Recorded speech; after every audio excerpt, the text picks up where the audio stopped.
Leadership. It's my pleasure and delight to welcome David Parker. David, I've known for many years. He's been in the marine industry for 50 years plus. He's been facilitating 20 groups for uh, over 20 years. He founded Parker Business Planning in 1991, which facilitates 20 groups and does consulting with marine dealers. Uh, he's been consulting or had in his 20 groups over 39 of the top 100 dealers of the boating industry top 100. So if anybody knows about how to make a dealership run and run better, it's David. So David, let me start just by saying thank you very much for giving us just a few minutes of your very valuable time today. Thanks, Merrill. I'm glad to be here. Awesome, awesome.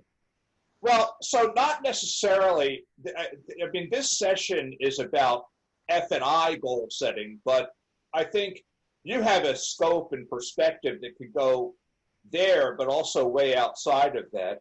So not necessarily about F&I. I'd like to ask you about goals and goal setting throughout the dealership. I know you work with hundreds of dealerships and have over the years. So how important is it for the setting and tracking of goals in the overall performance of a dealership?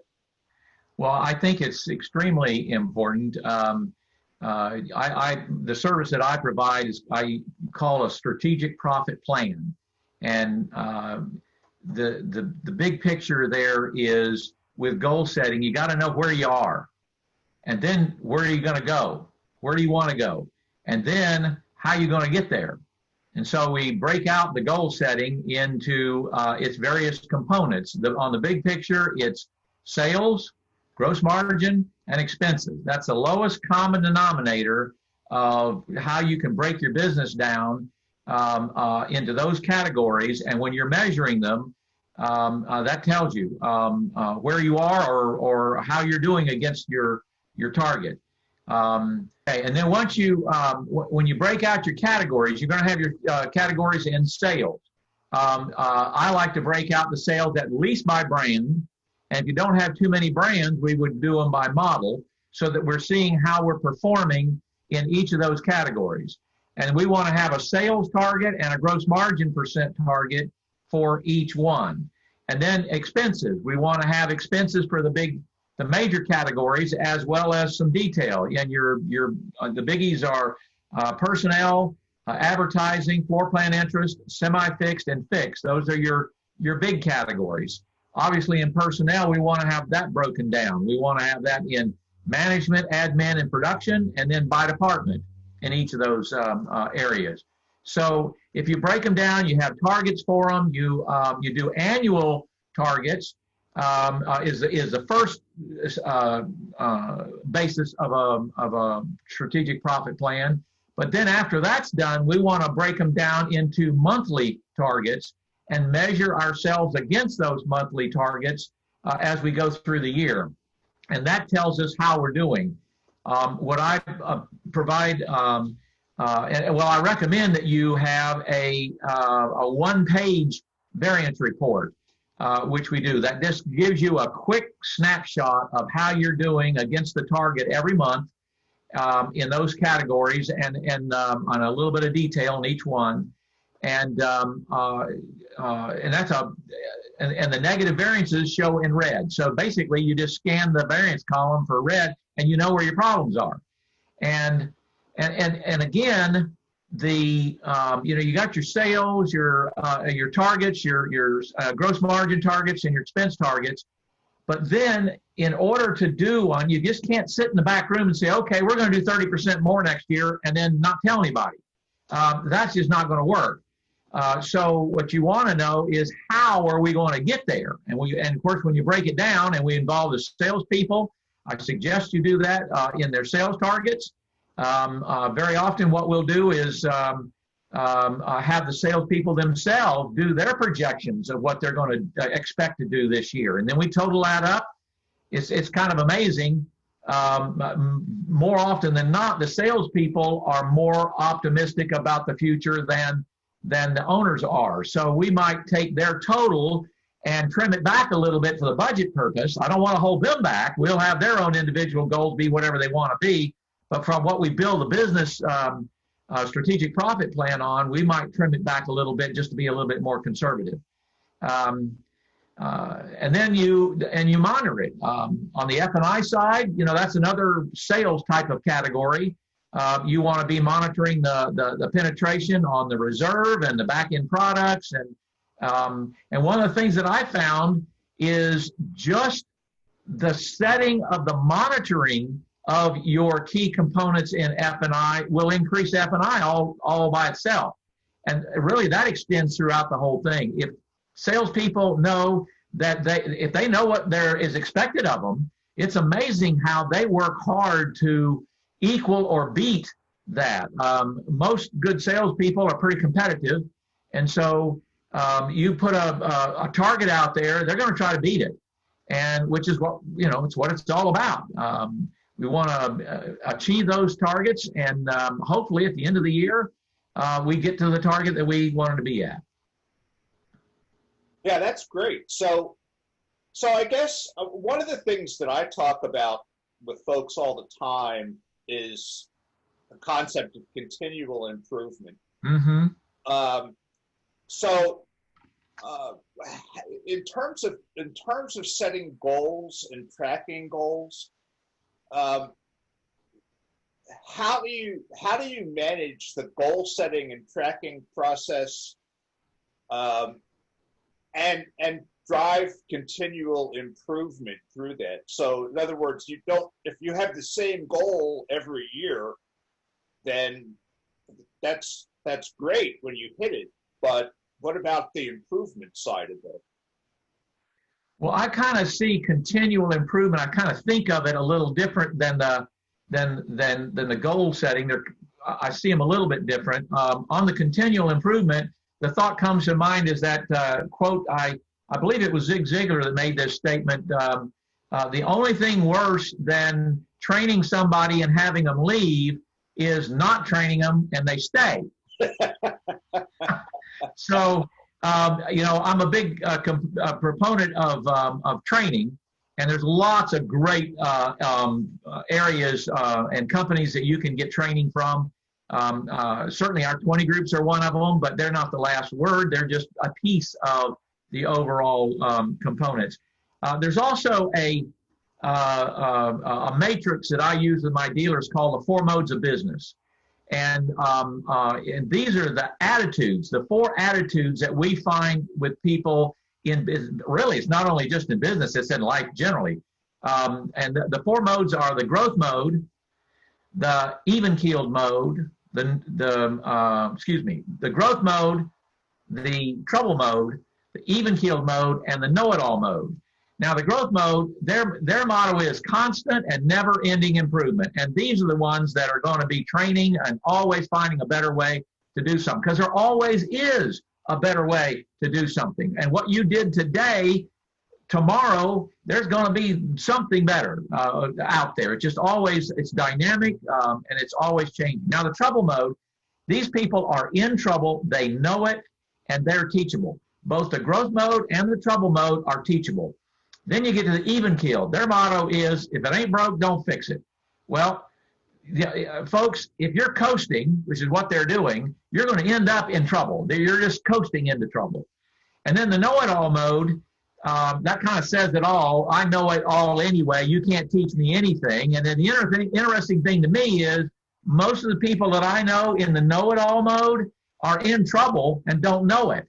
They're the factory heroes, and they sell boats all over the country. They don't make very much money. They get the big $35 plaque every year at the dealer meetings, and they don't have any money to show for it. They're not making any money, and what good is that? And to me, also, a successful business is half of a successful business is having a great bottom line. And in my clients, our minimum target for my clients is a 5% net. 5% of total company sales is your net profit pre-tax. And we're shooting for a 10% net. It's interesting. There's a whole bunch of those out there right now. This has been a great year for that. So I forgot where I was going with that one. 5% net. Well, yeah, you said five. You said this was a great year, and you're seeing people with 10%. Yeah, I've got more dealers with 10% or better nets than I've ever had this year, and it's mainly because of COVID.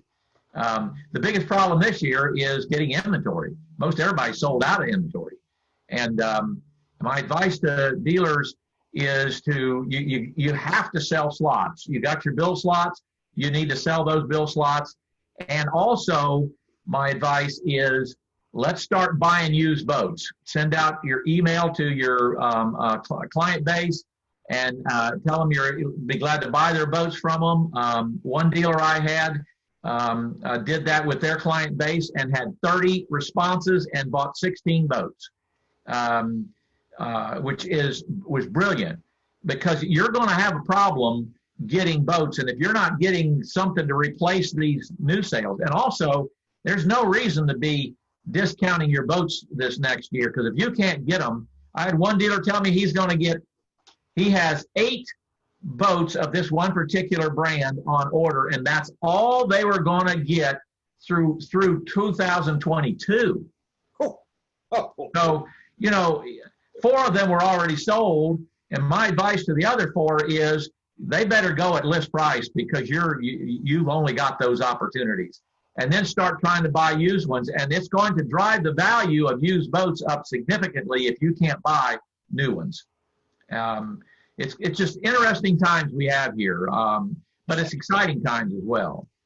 No, it definitely is, and I talk to a lot of dealers these days, and I'm hearing exactly what you're saying. Everybody that I talk to is basically saying, all of our inventory is gone. It's sold, and but we're getting deliveries, but everything we get on the truck already has a name on it. So it comes in and it goes out, and I'm seeing that in our business, that the number of people that are waiting to actually contract because everything's an ordered boat right now. Right.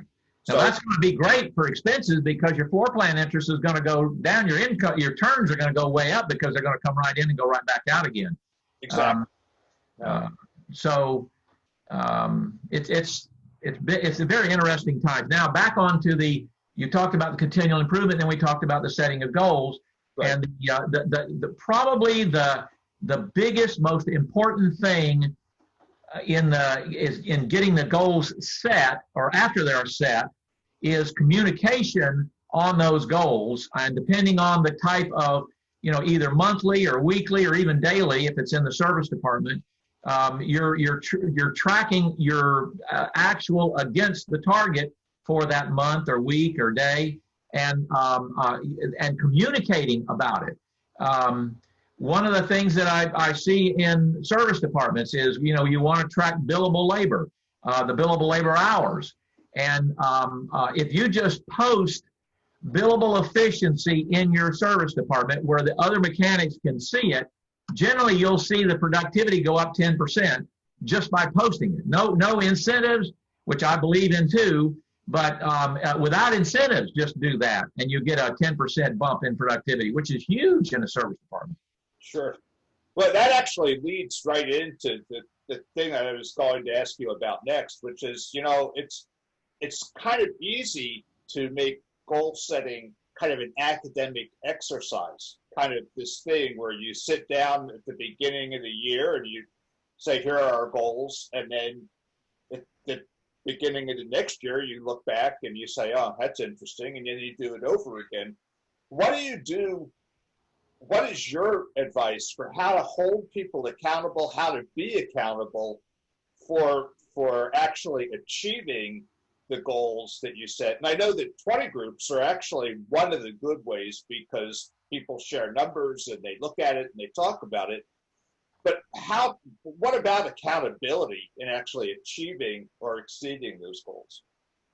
Well, the biggest issue is, again, communication, in that I believe in the carrot versus the stick in motivation. And and really, and in your communication tool is, here's your monthly target, here's what we actually did, and then also I like to add to it, here's what we're tracking for the end of the year.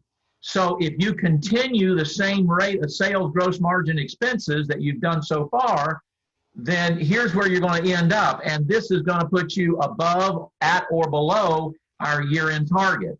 And you need to know that during the year way more than at the end. If you do it like you just mentioned in the earlier, where you just wait till the end of the year and measure it, that's a waste of time. It's just a waste of time. And a year wasted in productivity. But if you do it the way I'm talking about and actually measure it and compare it, with a variance report, and it's got to be simple. It's got to be on one sheet of paper in order to do that. And, something you just quickly look at, oh, here we are. Okay, I got to work on this. So we go to work on that. Yeah, that's great. That's great. So here's a chance for you to just kind of like be the expert you are. If you've seen so many dealerships, you've done so much with so many people, if you could just give 3 or 4 key tips for maximizing the performance and success of a dealership, what would your 3 or 4 points of focus be? I would start with a strategic profit plan. I call it a budget if you want to, but it's more than just putting numbers, like I said, on a piece of paper. It's got to be an actual living document that we expect to do. When I go in and work with a dealer and we do this budget, this is what I expect you to do. There is no reason why, in my mind, that you can't achieve what we put on this paper. And then also, while you're doing that, you're putting on an action list of the things that we need to do maybe a little differently in order to achieve these goals at the end of the year. Great people is now, do you hire great people or do you train great people? Occasionally we can hire that rock star every now and then, but in most of us, we need to be able to train them. And so, I had one dealer tell me one time what his keys to success were, which I thought were really interesting. The first thing he said was, I hire the best people I can hire.